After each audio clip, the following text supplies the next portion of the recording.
Good morning, fam. Happy Saturday. How's it going? Welcome back to Erica's EDC.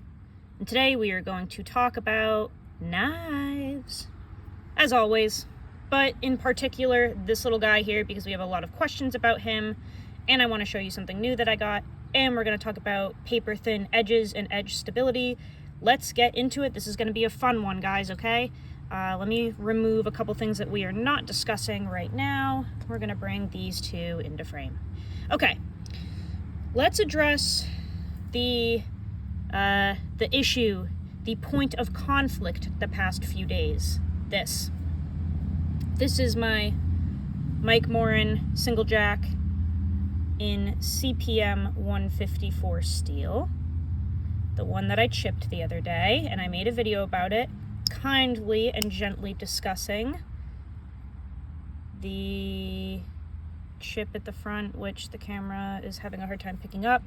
You can see it on that video, and you can see it now right there. See how there's just a chunk missing right there? A little chunk, but a chunk. I made a video talking about what happened, and I missed some crucial points that I want to kind of talk about in this video real quick, just so we have more information for people that lost their minds over that. And I'm going to bring this in for reference in a second. So this knife is hand sharpened at 20 degrees per side. The HRC is 60. It is CPM 154, which is a powdered American steel, and it's honestly typically pretty tough. These are custom made knives. This is a $750 knife, completely handmade in the States by one guy who is doing everything himself and heat treating the steel, etc. all, in his own time, no rush, none of that, okay? 95% of people in the comments agreed with me that this right there is not okay. Is this a paper thin grind? Yes. Do I think it is a burnt edge? No. He hand sharpens these, and honestly, if you are making knives of this quality, which aside from that chip, this is the nicest knife I've ever seen in my life, the nicest fit and finish, everything about this it's almost like inhuman. It is so perfect.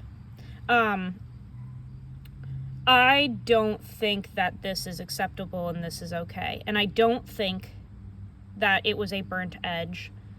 And I do think that maybe it's a bad heat treat that should not have happened. When you are charging that much for knives and you're doing them one at a time and stuff like that, I just don't think that there's an excuse for bad heat treat. That's very interesting to me. And I'm not saying this in a mean way. I'm just being realistic, right? Like, that's a lot of money for a knife. A bad heat treat, how does that even happen in your own time? You're like not even being rushed or anything. But anyway, I'm not saying this to be rude. I'm just being realistic, okay? So I don't think it should have happened. That is very interesting to me. I am sending it back to get fixed. And the reason why I did not try to sharpen this out on my own is because I was advised not to by the maker himself, right? So here's the thing. Did I buy this with my own money? No. This was a birthday gift from my friend Jesse, who also got me this. He gets me all kinds of things. He's one of my best friends, and he likes to be a supporter of the channel, and he gets me stuff like this, and I'm very blessed. In my opinion, if you are spending $750 on a knife, you're not only investing your money into a product that should be absolutely flawless, you're also investing money into a relationship that you are going to build with the maker. Because a lot of those custom makers that are charging, $600, $700, $800, $1,000 for a knife, they offer lifetime full warranties, and you're kind of investing your money in the fact that you're paying for a very expensive knife, and you're also buying a relationship with a human being that will take care of you for the rest of this tool's existence, right? So the way that I would go about this chipping is very different than the way that I would go about this chipping, okay? So this is a Spyderco Native 5 Lightweight in Rex 45 with a regrind from my friend Anthony. It is also paper effing thin. And if I had chipped this, I would try to fix it myself because number one, Spyderco isn't going to do shit for me because this is reground and this voids the warranty. Number two, this is not a very expensive knife and I don't expect the company to do much of anything for me. Like, I don't have the same expectations from Spyderco that I do from a custom maker, right? The price is completely different. This is mass production. This is custom. When you're buying a production knife, you are typically not investing your hard-earned money into a relationship with the person that made this knife. This time you are. Over here you are. I'm expecting that when I have something like this in my possession, I have also invested into the relationship with the maker. And that's exactly what happened, right? So when Jesse reached out to Mac and Mac reached out to Mike, Mike immediately wanted the knife back because he wants the chance to make this right for me. You know what I'm saying? Like, because he knows that Jesse invested his money into a relationship with him as well, and that we as consumers expect to be taken care of when stuff like this happens that should not have happened. Mike wants a chance to make this right. So, there were a few people in the comments that were like, oh, this is probably a burnt edge. You should just try to sharpen that out yourself. I do that with every knife. Okay, well, we're not talking about Spyderco mass production.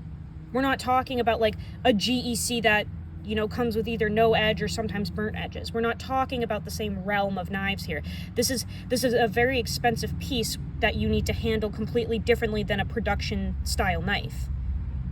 So if the maker specifically tells me, do not touch that edge, I could have really messed this heat treat up. Just send it back to me and I will either, fix the edge or replace the entire blade, really, because it might be faulty. I'm going to listen to that. I am not going to dick around with trying to get that chip out and maybe making the situation worse. I would rather let Mike handle this on his own, like he asked, and give him a chance to make this right. Because I think he's going to just have to replace the whole blade. If the heat treat on this blade is garbage, guys, sharpening this chunk out and fixing it is not going to change the heat treat, and it's still going to be shit. And it's still going to chip again and again and again because the whole blade is faulty, not just this area. Does that make any sense? Now, let's go over how I got this real quick again because there were a few questions about that. I have only used this for two things. Let me rephrase that. I had only used this for two things and obtained this knife for 4 hours before that chip happened. The two things that I did with this knife are, number one, I opened a package. And by a package, I mean it was a cardboard small box with EDC stuff in it, and I cut the packing tape on it, and that's it, okay? There were no staples in the box. There was nothing in the box. I did not hit anything. I literally zip, cut 2 pieces of tape, and that was it, okay? The second thing I did with this knife was process dog food. I feed my dogs a raw food diet, and the one and only thing that I cut with this on a plastic cutting board was a sirloin steak that had no gristle, no bone, no fat, no tendons, no nothing. It was a very expensive sirloin steak that got freezer burn. It was mine. Like, it was for me to eat, and I put it in the freezer, and it ended up getting freezer burnt, and I fed it to the dogs because for me it wouldn't have tasted that great. So I thawed it. It was completely thawed, squishy, bloody, and I cut it up into cubes and split it between my 4 dogs. There was nothing in that steak. It was a very expensive sirloin with nothing but red meat. That's the only other thing I did with this knife. I cubed on a plastic cutting board a sirloin steak. The plastic cutting board did not have anything stuck in it. There was nothing wrong with the cutting board. It literally, I just used the tip of the knife to dice some raw, thawed steak. Okay? And somehow this happened. So I just wanted to, touch on that real quick because at the end of the day, my point is this should not have happened. End of story. And it needs to get fixed, and that's why I'm sending it off to get fixed. And I'm not mad, but it is a little interesting to me that a $750 knife chipped cutting a steak on a plastic cutting board, okay? That's my point. And with this being CPM 154, I just feel that it shouldn't have happened. But I am very grateful that Mike is going to do me right and give me a new blade, or, whatever comes of that situation. Yeah, and I just wanted to give more context about that because, like I said, 95% of people understood what I was saying and agreed it shouldn't have happened. But then you've got that 5% of the keyboard warriors that are like, well, Erica, what if you did this? What if there was gristle? What if you hit a staple in that box? What if? And it's like, no, I would have said if any of that was possible, but whatever. Anyway, the reason I have this here is also for another point of reference. This is a GEC cattle knife with a very similar blade style as this one. They're both spear points. They're actually very similar in blade stock, thickness, and grind. Like, this is pretty damn thin behind the edge. This is 1095 high carbon steel. I've done beyond what I did with this, and this has never even rolled once. So just another point of reference, I've been using this knife for quite some time. It has never taken any edge damage, and I've done way more with it than I ever have with this. This has never been faulty, so just wanted to throw that out there. And again, with paper thin edges, this reground Rex 45 paper thin, I've done way more with this than I have with the single jack, and this has never been faulty either. And I'll be honest, this CPM Rex 45, in my opinion, would take edge damage poorly before this one. Like, the toughness of Rex 45 and the toughness of CPM 154, this is not as tough as that, from my experience, okay? I have CPM 154 from other companies, other makers, blah, blah, blah, and I have just found that it's actually a pretty tough steel, and this is not as tough. So everything is pointing to this blade being faulty in some capacity, and in my opinion, it's not acceptable for a $750 knife. Do humans make mistakes? Absolutely. But if we're being realistic, you just can't, once you start offering this stuff, you kind of can't make a mistake. You kind of just can't, guys. Like, that's a lot of money to be asking for a knife that you can't actually use.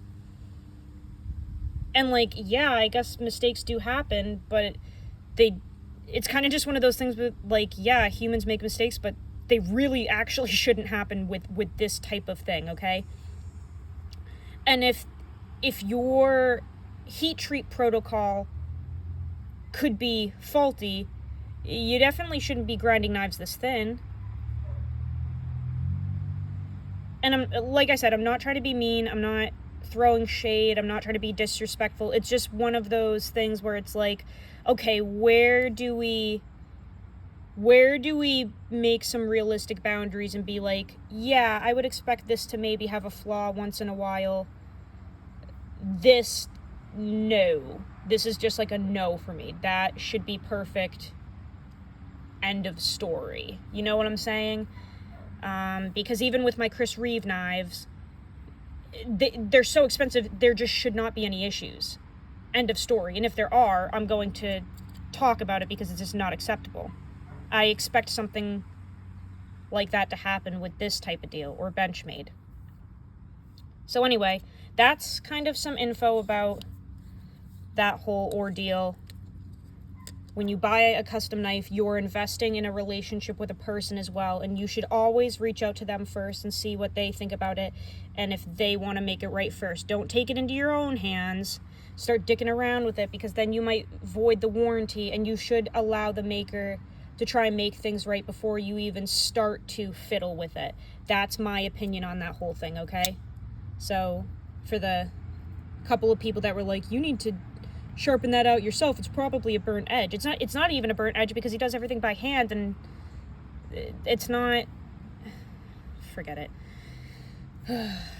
Okay. Now, let's look at these. These are pretty. So I've had this bullnose for a while, and Super Steel Steve broke his grinder and he had to sell off most of his collection. And he had this up on Instagram for 80 doll hairs. So I picked it up. And I just wanted to show you guys because I think it's really pretty. This is green micarta, but it's polished, so this has no texture on it and it's just nice and smooth. Very pretty. But because I have a Michael Richter slip, the world's best leather slip, and it's this color, I was like, ooh, these would look pretty together. $80 shipped for a GEC. You're not going to find that very often, so I scooped it up. Especially because this one, you know, that allows me to maybe give this one away to somebody if I wish to. But I think these look really good together. And this is the natural micarta, so this has texture. It doesn't have that polish on it.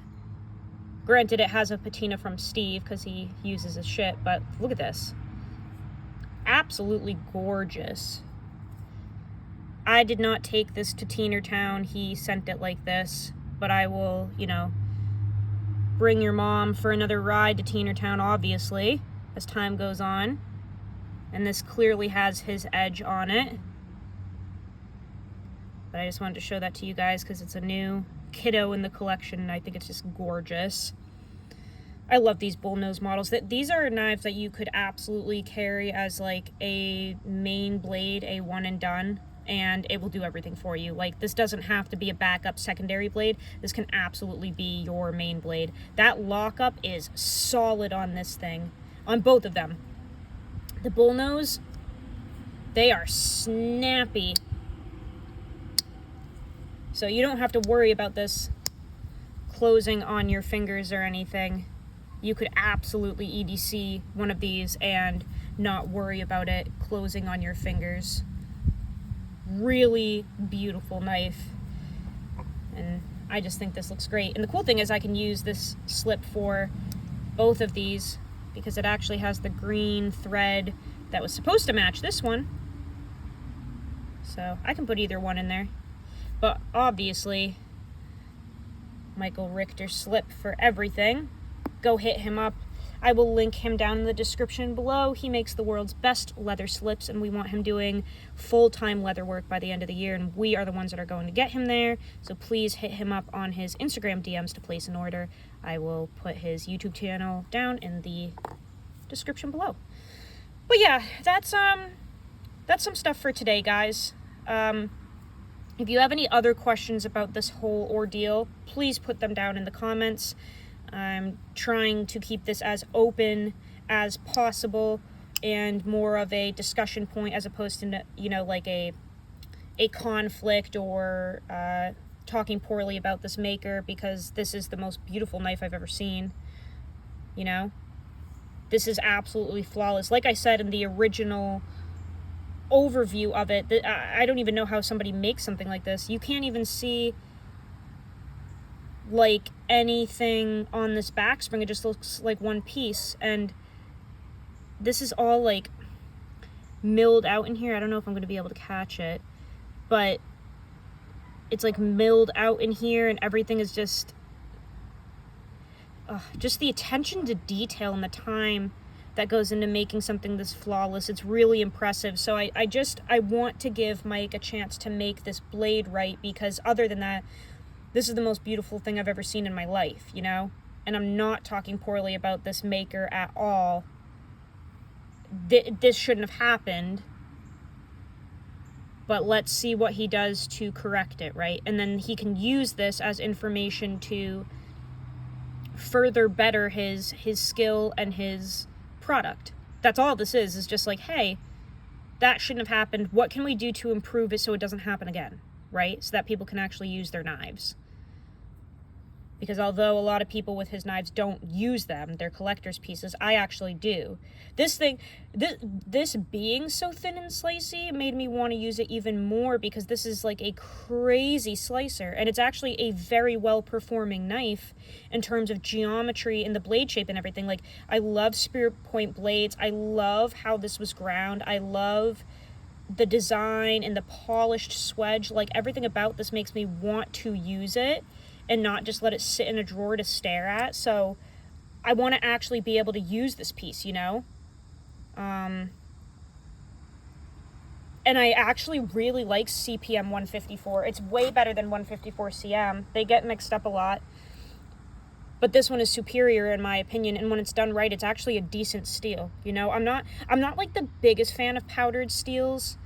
I really like CPM Rex 45, but just in general, I'm a little more of a bowler girl, if I'm going to be honest. Like, I really like K390.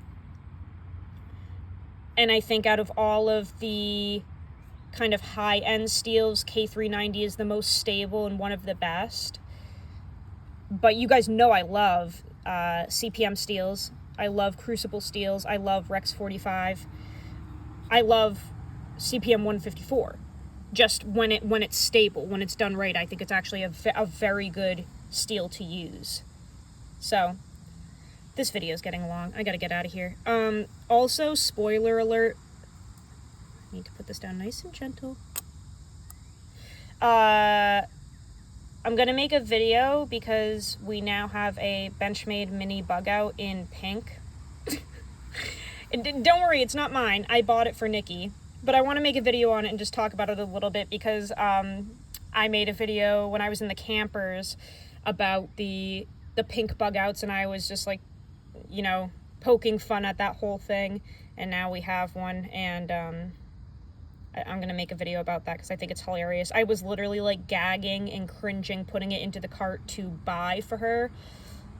But hey, not everyone has the same taste. I would never carry it, but she loves it. So I'll make a video on that, but I just wanted to let you guys know I caved, and we have a coral pink, $162 overpriced mini Benchmade bug out in the collection now, and